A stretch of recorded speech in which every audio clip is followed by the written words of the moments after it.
This is Dream Power Radio, the place where your dreams turn into reality. Here is your host, Debbie Spector-Weissman. Hello, and welcome to Dream Power Radio. I'm your host, certified dream life coach, Debbie Spector-Weissman. This is a place where we talk about dreams, both daytime and nighttime dreams. Now you can use them to make the internal shift to a life you love and rediscover the truth of who you really are. Just like with dream work, I came late to yoga, making it a part of my weekly practice only about a decade or so ago. The stretches are helpful for keeping me limber as I age, and Shavasana, that 5-minute period or so at the end of the session, is stress easing. It helps keep me grounded. But here are a couple of fun facts for you. That kind of yoga, the kind that focuses on postures and physical movement, the kind that most of us here in the United States know, is not the yoga that was first introduced to America back in 1893 by a teacher from India named Swami Nityananda. He stressed the philosophy behind yoga and had nothing to do with the warrior position. His teachings didn't catch on, though, and Hatha Yoga, which involves the postures, slowly took over until it exploded into the mainstream in the 1880s and 90s. Today, we're going to go back and explore the spiritual side of yoga, this time with another type of yoga called awake yoga. And here to discuss it is Swami Nityananda, the spiritual teacher at Awake Yoga Meditation. She's the author of the book Awake, the Yoga of Pure Awareness, and will explain how awake yoga helps us live our fullest lives with abundance, joy, and freedom. Welcome to Dream Power Radio, Swami Nityananda. It's a pleasure to be here. Thank you for your warmth, and you're welcome. Oh, thank you for being here. Because I do want to talk about this type of yoga because it's not the yoga that most people think when they think about yoga. So why is this called awake yoga? So yoga, if you look at the roots of it, means living in union continually, like every breath, every moment, every heartbeat, in our relationships, in our lives, in our work, in all of our humanity, in the fullness of light within ourselves. And so that means it can't be confined to a yoga mat. And actually, it also means it can't be confined to a meditation posture as well. So at Awake Yoga Meditation, geographically, we are in Baltimore, Maryland, in the United States, but we welcome listeners from all over, and you're welcome to join us online. Everyone is welcome. So we emphasize seated practice in order that then, after we get up from that meditation posture and from diving deep into that stillness, then we're moving in that current of divine union continually for all of our lives. Okay. And it is about awareness. And you say that people already have awareness inside of them, but it's covered by what's called kleshas. So what are they and how do we get rid of them?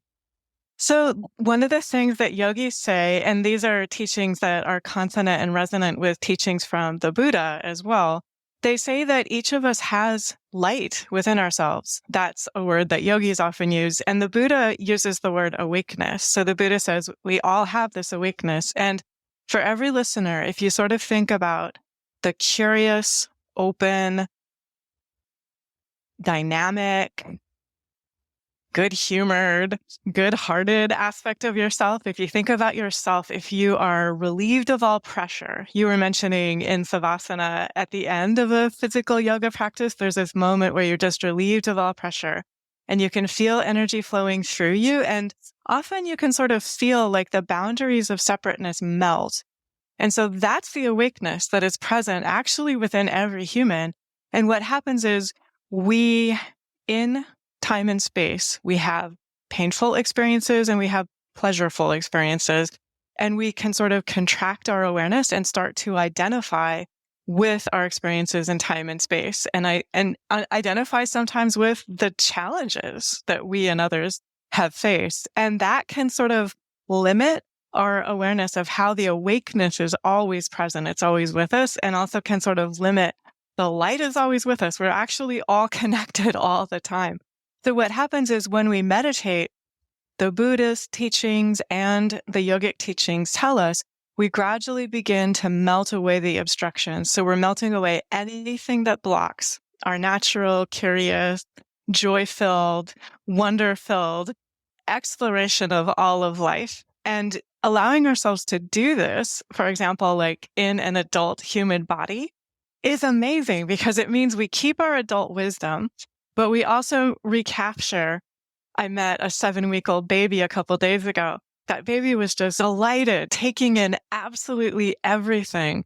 And everything was beautiful. Everything was glorious. And so we give ourselves that freshness and that ability to look at life with full wonder, with full awe, with full magic, if you want to use that word, keeping our adult wisdom. I love that. I love that description of it because it's true. We are just pure love. We are just open to everything. We're confident. We're curious. We're all those positive things that we like to associate with being a wonderful, whole, perfect person. And all the stuff gets laid on us as we live. So I'm glad that you phrased it that way because I think that it's very well put. So there's meditation that's involved with yoga. Is it more important to do this as a group or do you get as much benefit if you can do it alone? So I actually have, even after all of these years, I've been serving as the Swami at Awake Yoga Meditation since 2014, and I still practice meditation. So my teacher, he taught these teachings for almost 40 years. He practiced meditation up until the time that he left the body. And so what he taught was that there's always a benefit to meditate. So even after one is continually living in this flow of light, living in this flow of awakeness, you just close your eyes and you melt into light, you melt into awakeness. So why would we stop doing that? And so individually, there's always a benefit in the morning and the evening. Even for many of us, there's like a 20-minute meditation practice in the morning and in the evening, if our lives allow us to practice that.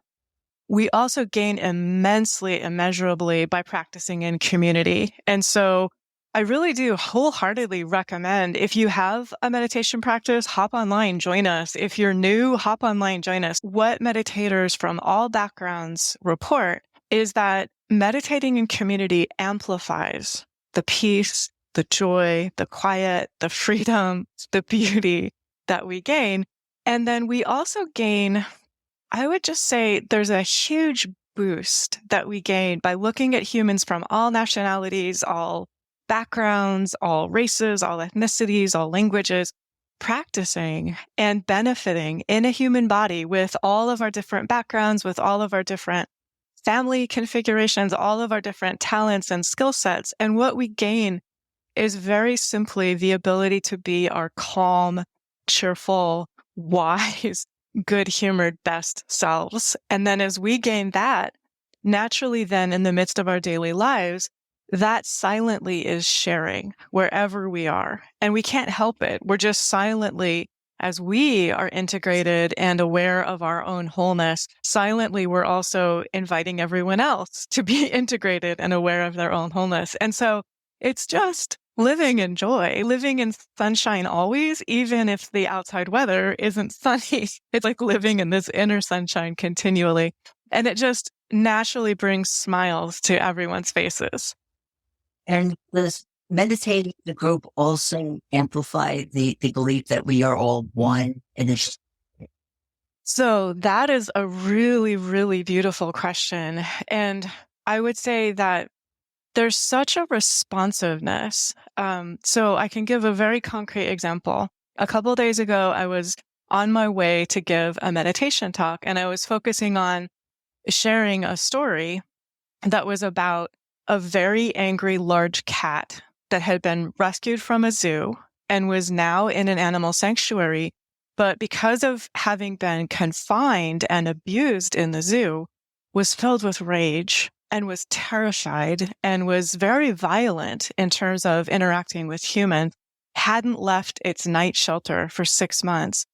And then an animal communicator came and demonstrated that this cat just didn't understand and was wanting to know, what are these humans wanting from me? And by the way, I don't like this name that you have given me because it's associated with the diabolical. And the cat was saying, that's not what I am. That's how you see me, but that's not what I am. And so after learning this, the humans who had been interacting with the cat said, "We agree, you are not diabolical." And they gave the cat this amazing name associated with joy and freedom. The cat came out of the night shelter for the first time in 6 months and began interacting peacefully and calmly. And the humans said, "You are free to be yourself. We're not asking anything of you." And then the cat's natural curiosity came into play. So I was walking on the way to give this talk, and this cat in my neighborhood came up to me purring so loudly that its body was shaking. And it started just meowing with this energy of greeting in such a way that I had to bend down and greet this cat. And so we are all continually helping to energize what we are going to experience in time and space. We don't have absolute control. We're not absolutely in charge because there's all of these other billions of wonderful humans on the planet as well. But as we energize this curiosity, this awareness, this connectedness, this responsiveness, we begin to notice that the whole world is part of this interconnected awareness. Animals will respond to us. Kids will respond to us. Adults will respond to us. The natural world will respond to us. We will move in this energy of connected awareness. And so, yes, when we meditate in community, we become aware of the light and the quiet within ourselves, and we become aware of the light and the quiet that is equally within every other human.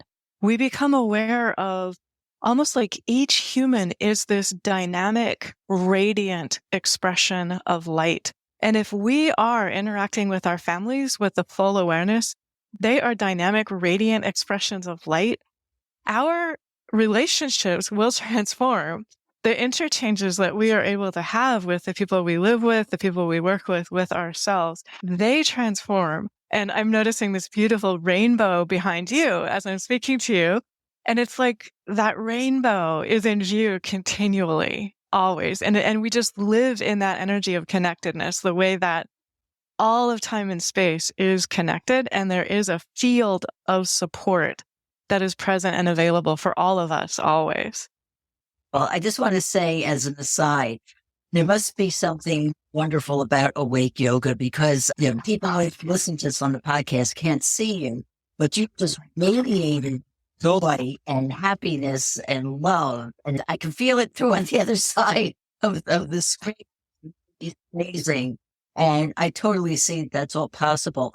But would you say, though, that when we do see that light within us that does radiate out into positivity and love and all of those positive things we were talking about before? Yes, absolutely. So what happens is it's almost like the heart of each of us. And so I'm just inviting everyone who's listening to tune in. The heart of each of us is like a chalice or a flower.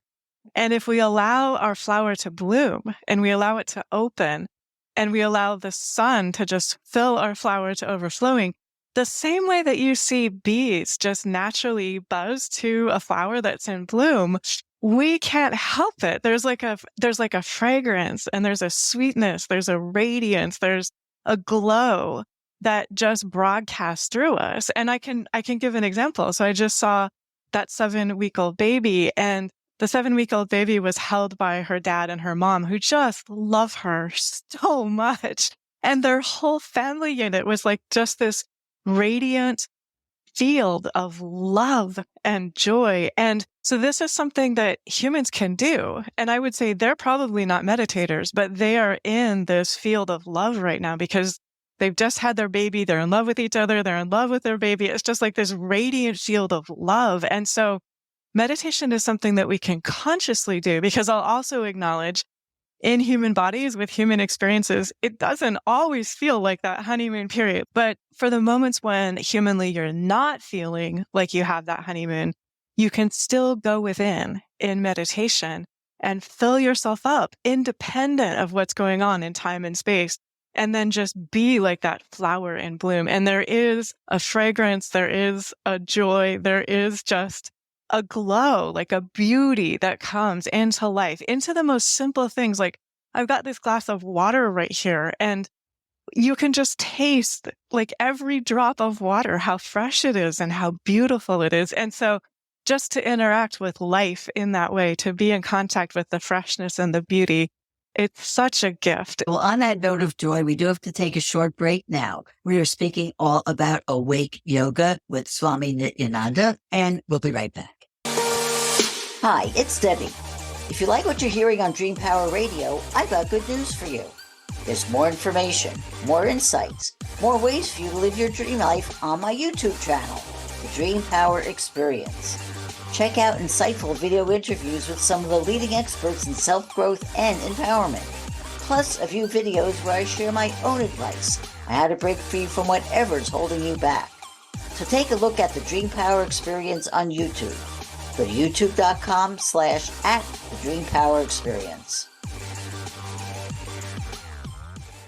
Welcome back to Dream Power Radio with your host, Debbie Spector-Weissman. Yes, welcome back to Dream Power Radio. I'm your host, Debbie Spector-Weissman, and we're talking all about awake yoga with Swami Nityananda. Well, Swami, why is it important to live in the now? And how does awake yoga help us do this? So, fabulous question. Thank you. One of the things that we notice when we meditate, and I'll just say that this is available whether we have our eyes closed and are in seated meditation, or whether we are in the midst of our day, we can take a single breath. And so I'm just inviting a listener, take a single breath, breathe into your heart.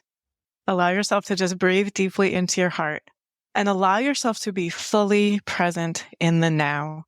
In the now, there is pure possibility. There is potentiality for absolute wholeness and joy to flow into our body, our heart, our mind, and our life. And this means that in the now, we can always pivot to healing. So if we have any pain, and I'm talking physical pain, but I'm also talking emotional pain, or just like those kind of loops that human thinking can get us into, we can take a breath into our heart in the now, and just in the now, there is spaciousness, there is freedom, there is wholeness, and we can allow that now awareness, being fully present and peaceful and poised, to melt away anything except what we would love to create.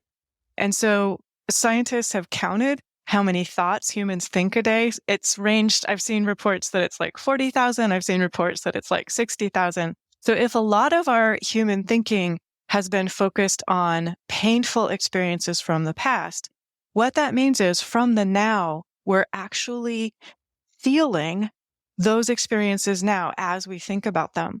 So the moment we can shift to this fullness of joy and peace and potentiality and possibility, those gradually start leaving our awareness. They gradually start leaving that thought stream that we are creating. And so then they will gradually start leaving our bodies. They will gradually start leaving our immune systems. They will gradually start leaving the patterns that we are energizing in our own brain. And so this is something scientists now are able to verify, what yogis have taught for millennia, which is that our thoughts actually help create pathways through our brain. And so functional magnetic resonance imaging can show that we can heal our own pain pathways, and we can create these pathways that are peace, that are presence, that are joy, that are based on love, that are based on wisdom and forgiveness and caring and compassion. And so we, each of us within ourselves, it's like we have this all healing potential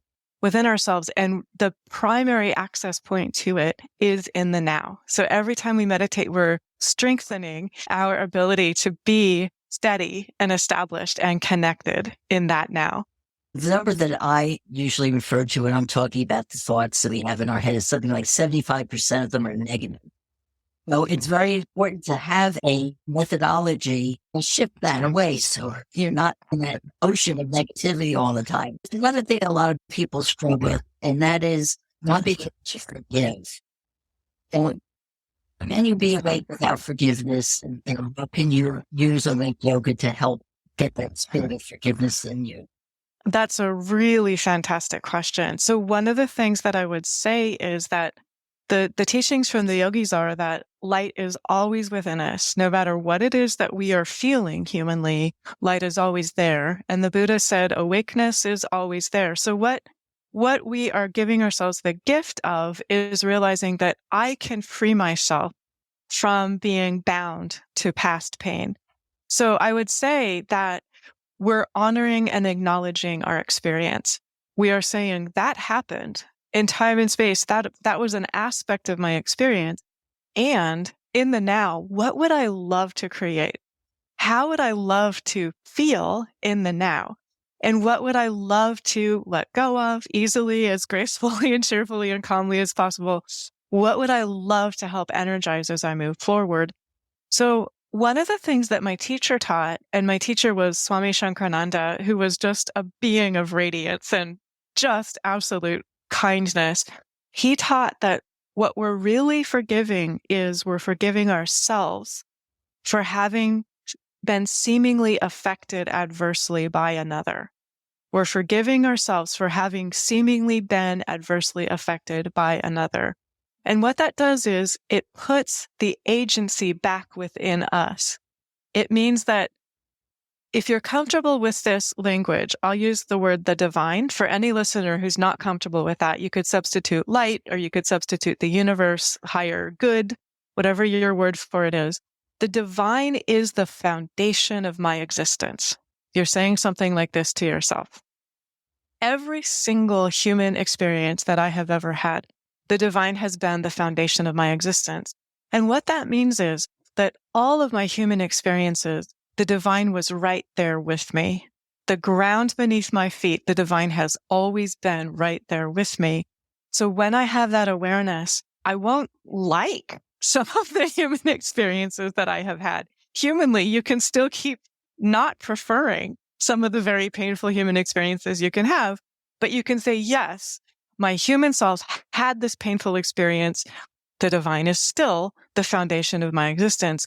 And I am going to choose what wisdom to keep from that experience and how to free myself as I move forward. And then you are back choosing. You have agency. You get to choose. How would I like to free myself in relation to this experience? It doesn't mean you have to have contact with that other human if there was another human involved in your painful experience.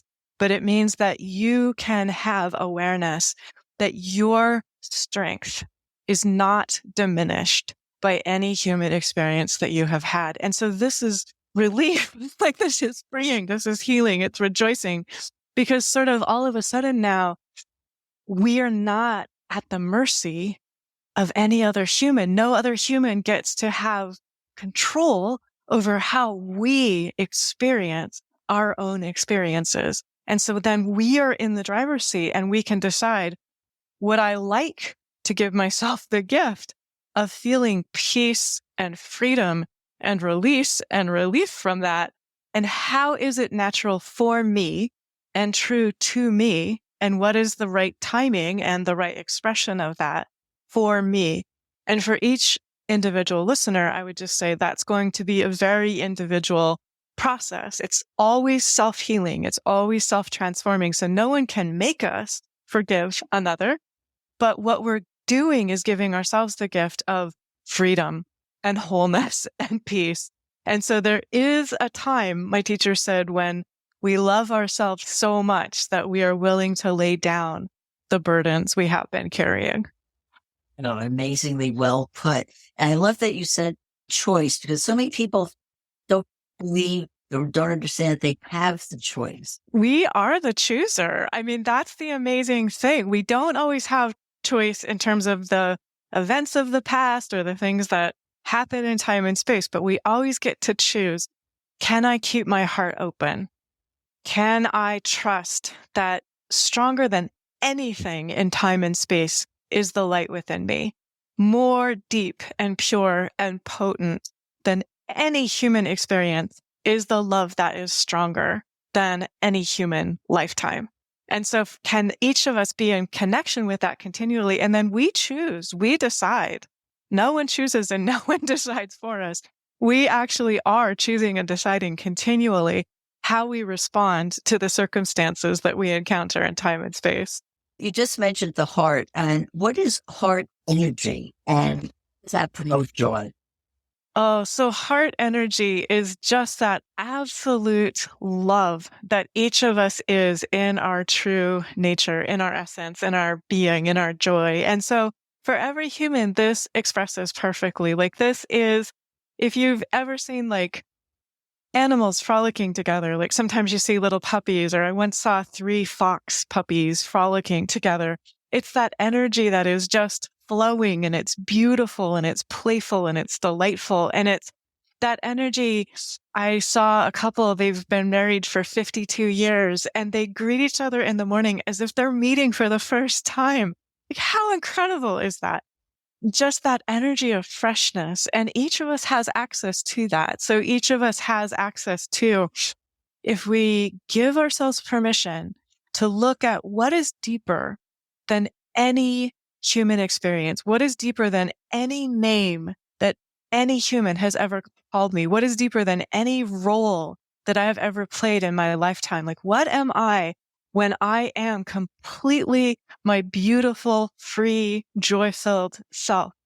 That energy. And it's different for every one of us. So this is like the energy that sings through the amazing singer. This is the energy that is smiling through you right now. This is the energy that listens and questions and asks and dreams and wonders and imagines and creates and explores. And so it is the life energy that is here as each of us. And so if we just give ourselves this gift of connecting with our own true, pure heart energy, that energy is wise, it is kind, it is noble, it is generous, it has a sense of humor, it's incredibly hopeful, it is very balanced, it's very calming and centering and grounding. And I would also say it's incredibly fun. So it helps us live in delight. This is independent of age. So we have meditators who are in their 10th decade who meditate with us, and they are filled with this energy of delight, delighted by life, loving their life. And what a beautiful teaching that is. So they are teaching all the rest of us that this is possible into the 10th decade of our lives, to live with this absolute learning something continually and being present and just loving every moment that there is to love while we are here in time and space. I'm saying 10th decade, so is awake yoga promote longevity? That's a very good question. I mean, I have a sense of humility and respect because I sort of have this sense that the divine or the soul is in charge of each one of us. And we're each here for a tour of service. That's what I call it. So we're here on a service posting wherever we are. It is so the divine can share light and be joy wherever we are. And the divine, I think, helps us be here the exact length of time that it's right for us to be here. And I mean, I would say we have had one of the people who's meditated with us for a very long time. They lived, I think, till 104. And they were of service, like into their hundreds. So they were volunteering to be of service into their hundreds. And so that I would say as well, like when you have that sense of connectedness, when you have that sense of purpose and you have that sense of like, I am making a meaningful contribution through this volunteering that I am doing, it gives me great joy. It definitely helps you be here and helps you be here in a way that just is meaningful and just filled with beauty and awe. Oh, well, that's wonderful. Swami, I have so many questions to ask you, but we're just about out of time. My final one is, though, how can people find out more about you and your work? Debbie, it's a joy to talk with you. And Awake Yoga Meditation, we are geographically in Baltimore, Maryland. So you're welcome to come meditate in person if you're in this area or the DC or Philly area. We are online as well, so you're welcome to meditate. And people from all backgrounds, longtime meditators, people who've never meditated at all, fully welcome. And you'll receive support and invitations to meditate. It's open to all backgrounds. So awakeyogameditation.org is our website. And you can join us on Zoom. You can join us on YouTube. We share teachings on YouTube. Please like and share and subscribe. And also for Debbie, please like, share, and subscribe as well. It's a real joy to talk with you. Oh, well, thank you. Definitely mine as well. And thank you again for being on Dream Power Radio today. It's a joy to be with you. We've been speaking about awake yoga with Swami Nityananda. You've enjoyed today's program. If so, please hit that subscribe button so you don't miss out on any future episodes. Until next time, this is Debbie Spector-Weissman saying, sweet dreams, everybody. You've been listening to Dream Power Radio with your host, Debbie Spector-Weissman. For more information on Debbie or to sign up for her newsletter, go to dreampowerradio.com. This has been Dream Power Radio.